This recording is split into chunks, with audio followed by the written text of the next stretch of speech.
Assalamualaikum warahmatullahi wabarakatuh. Ketemu lagi dengan Bapak Joko Purwanto, Sarjana Pendidikan Teknik. Oke, hari ini kita kembali lagi di mata pelajaran Teknik Kendaraan Ringan untuk kompetensi Teknologi Dasar Otomotif atau yang disingkat dengan TDO.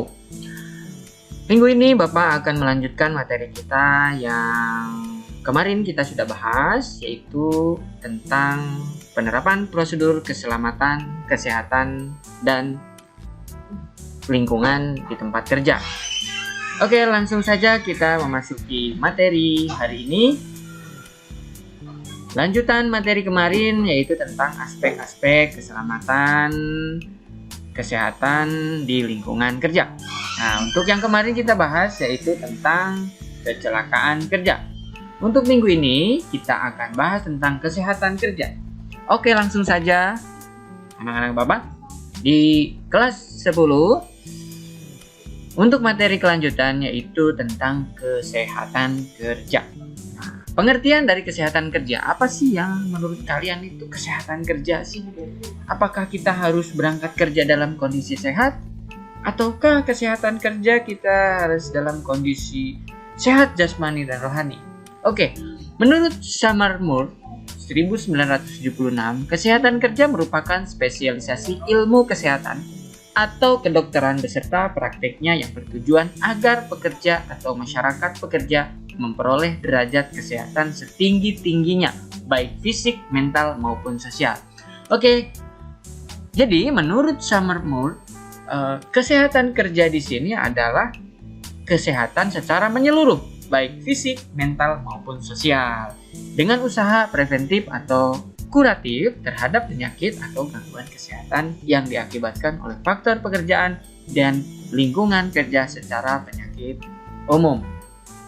Oke, itulah pengertian tentang kesehatan kerja. Maka dari itu, apabila kalian berangkat ke suatu pekerjaan dan kalian akan mengerjakan suatu kerjaan, itu harus membawa serta fisik maupun mental kalian untuk bertemu dengan orang-orang di tempat kerja, sehingga kalian bisa berkomunikasi secara baik, secara efektif, dan menyenangkan. Terutama ketika kalian berangkat kerja dalam kondisi sehat, kalian akan bekerja secara teamwork. Jadi tim itu akan bekerja dengan maksimal karena fisik dan mental kalian ikut serta ketika kita berangkat ke tempat kerja. Itu adalah pengertian kesehatan kerja.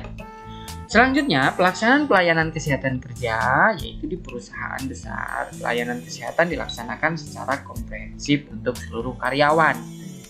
Bukan hanya pimpinan saja yang diperhatikan untuk kesehatannya, tetapi karyawan pun harus diperhatikan kesehatannya, sehingga perusahaan dapat berjalan dengan baik.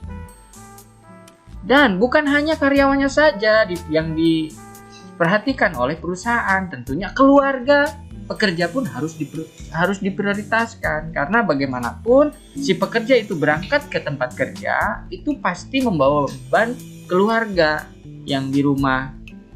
Nah, apabila kesehatan kerja yang si pekerja dan keluarga yang di rumah itu baik-baik saja, maka dari itu karyawan pun atau si pekerja pun akan bekerja dengan optimal. Bahkan pada pensiunan pun dan janda karyawan pun harus diperhatikan oleh perusahaan-perusahaan besar. Ya, jadi pengembangan program kesehatan juga selalu disesuaikan dengan kebutuhan yang terjadi. Keadaan demikian ditunjang pula oleh kedudukan bagian kesehatan dalam keseluruhan organisasi perusahaan yang berada dalam posisi sejajar dengan unsur penunjang lainnya seperti bagian personalia, logistik, maupun produksi. Sehingga perusahaan itu akan menghasilkan produk yang berkualitas karena pekerjanya pun mempunyai pelayanan kesehatan kerja dalam pelaksanaannya. Sementara di perusahaan kecil, penyelenggaraan pelayanan kesehatan kerja secara komprehensif umumnya sangat-sangat sulit terlaksana. Ya, bahkan kadang-kadang karyawannya pun tidak diperhatikan untuk penunjangan kesehatan kerja. Contohnya, kadang-kadang karyawannya tidak di-backup oleh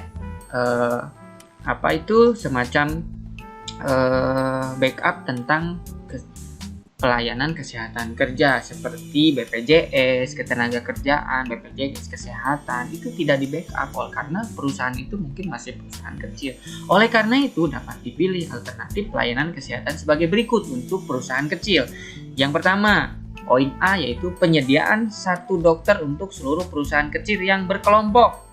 Jadi apabila ada perusahaan-perusahaan kecil berkelompok menyediakan satu dokter untuk 10 perusahaan kecil yang berkelompok, sehingga pembebanan biaya pengoperasian untuk pelayanan kesehatan tidak terlalu membebani.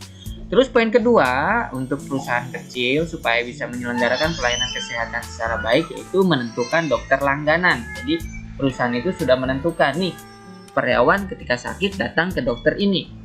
Gitu. Jadi sudah ditentukan, layanan dokternya menentukan. Yang poin ketiga yaitu menggunakan fasilitas pelayanan kesehatan terdekat. Jadi si karyawan apabila mengalami gangguan kesehatan, itu perusahaan itu menggunakan fasilitas pelayanan kesehatan terdekat sehingga biaya pengobatannya pun tidak terlalu besar. Terus poin yang selanjutnya yaitu ikut serta dalam program asuransi kesehatan. Pemerintah sudah menciptakan program asuransi kesehatan seperti BPJS Kesehatan, Jam Sostek, Jam Kesmas, dan lain-lainnya.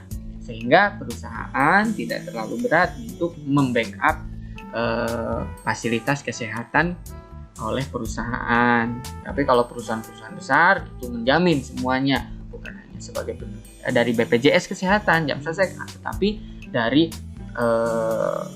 program-program asuransi kesehatan yang lebih baik sehingga dapat mengakses pelayanan kesehatan atau rumah sakit yang mempunyai fasilitas kesehatan yang baik. Terus untuk selanjutnya yaitu yang berhubungan dengan kesehatan kerja yaitu pelayanan kesehatan kerja. Tugas pokok pelayanan kesehatan kerja menurut Peraturan Menteri Tenaga Kerja dan Transmigrasi, Peraturan Pemerintah Nomor 3 Men tahun 1982 meliputi sebagai berikut. Yang pertama, pemeriksaan kesehatan, baik awal mulai bekerja, berkala maupun secara khusus. Jadi, perusahaan wajib melayani pekerja untuk diperiksa kesehatannya pada saat awal mulai masuk bekerja, terus pemeriksaan berkala maupun secara khusus bagi tenaga-tenaga yang ditempatkan di tempat-tempat yang khusus yang mungkin berisiko terhadap kesehatan kerja. Terus yang poin kedua B yaitu pembinaan dan pengawasan penyesuaian pekerja terhadap tenaga kerja. Poin selanjutnya yaitu pembinaan dan pengawasan lingkungan kerja. Jadi lingkungan kerja itu harus diawasi, harus dibina supaya tidak mengkontaminasi pekerja-pekerja sehingga kesehatannya terganggu. Terus pembinaan dan pengawasan saniter yaitu tempat pembuangan. Jadi harus diawasi, jangan sampai nanti perusahaan itu mencemari lingkungan. Terus poin selanjutnya pembinaan dan pengawasan perlengkapan untuk kesehatan tenaga kerja. Jadi harus dibina, harus diawasi perlengkapan mengenai kesehatan tenaga kerja. Jadi harus dikontrol, harus dicek, harus disiapkan alat-alat pendukung kesehatan dan keselamatan kerja di perusahaan lingkungan kerja tersebut. Terus selanjutnya pencegahan dan pengobatan penyakit umum dan penyakit akibat kerja. Jadi kalau penyakit umum itu seperti batuk, pilek, meriang, itu umumnya orang ya ketika hidup itu pasti mengalami itu. Itu pencegahan dan pengobatannya harus benar-benar diperhatikan. Lalu ada penyakit-penyakit akibat kerja, yaitu misalkan terkontaminasi oleh uap yang terjadi dari unit produksi di dalam suatu perusahaan tersebut, itu berarti harus dicegah dan diobati oleh perusahaan, menjadi tanggung jawab si perusahaan. Terus selanjutnya poin G yaitu pertolongan pertama pada kecelakaan. Jadi di setiap divisi perusahaan itu harus menyediakan P3K, yaitu untuk pertolongan pertama pada kecelakaan apabila ada pekerja yang mengalami kecelakaan di dalam suatu ruangan kerja atau lingkup kerja, lingkungan kerja, sehingga tidak menimbulkan resiko berlebih akibat dari kecelakaan itu karena sudah ditangani oleh adanya pertolongan pertama pada kecelakaan. Yang selanjutnya itu adalah poin H yaitu pendidikan kesehatan untuk tenaga kerja dan pelatihan P3K. Jadi tenaga kerja pun harus diberikan pelatihan, harus diberikan pendidikan, harus diberikan pewawasan, sehingga pekerja-pekerja yang bekerja di perusahaan itu mengerti apa bahaya-bahaya dari kecelakaan kerja, pendidikan kesehatan harus seperti apa apabila mengalami kegangguan kesehatan, harus berobat kemana, dan bagaimana cara menanganinya. Poin ke-I yaitu pemberian nasihat tentang tempat kerja. Nah, untuk nasihat ini berarti harus ada leader yang memberikan instruksi nasihat di tempat kerja. Alat pelindung diri yang disebut dengan APD itu wajib juga digunakan apabila bekerja di tempat-tempat yang panas, menimbulkan percikan dan lain sebagainya. APD itu penting sekali digunakan. Gizi. Nah, gizi ini harus diperhatikan. Gizi ini tergantung dari kesejahteraan dari masing-masing karyawan. Apabila kesejahteraan tidak diperhatikan oleh pimpinan, maka dari itu gizi dari seorang pekerja itu pasti akan terganggu karena tidak sanggup untuk memenuhi gizi dari keluarga dan diri pekerja itu. Dan penyelenggaraan makanan di tempat kerja, tentunya apabila perusahaan itu mempunyai kualitas manajemen yang baik, perusahaan itu disarankan menggunakan penyelenggaraan makanan di tempat kerja sehingga kesehatannya terjamin.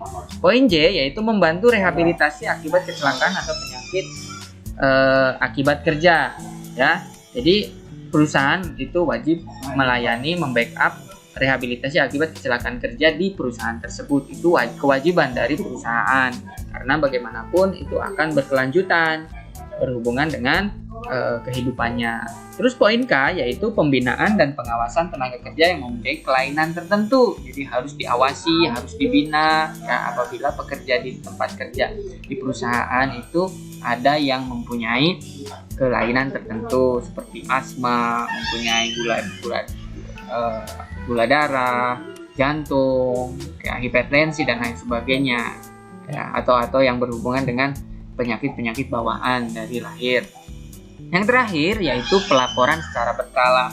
Jadi pelayanan perusahaan di tempat kerja itu harus membuat laporan secara berkala keadaan kesehatan pekerja yang ada di perusahaan tersebut, sehingga menjamin pelayanan kesehatan kerja untuk seluruh sivitas pekerja yang ada di lingkungan tempat kerja tersebut, sehingga aspek-aspek ketiga itu bisa ditingkatkan, dievaluasi sehingga menjamin pekerjaan itu terlaksana dengan baik. Oke, untuk minggu ini Bapak akan hanya menyampaikan tentang materi kesehatan kerja. Nanti akan ada kuis yang harus kalian jawab, ya. Nanti kalian isikan kuis atau tes formatif tentang kesehatan kerja itu pada form yang sudah Bapak siapkan pada pembelajaran jarak jauh ini. Untuk minggu depan Bapak akan memasuki materi tentang mengenal bahaya pada kecelakaan kerja. Jadi bahaya-bahaya apa saja yang timbul di tempat kerja, yang sering terjadi, yang perlu dihindari dan ditanggulangi. Oke, seperti itu materi yang Bapak sampaikan. Tetap semangat, tetap jaga kesehatan, pakai masker, cuci tangan menggunakan sabun dan air mengalir. Wassalamualaikum warahmatullahi wabarakatuh.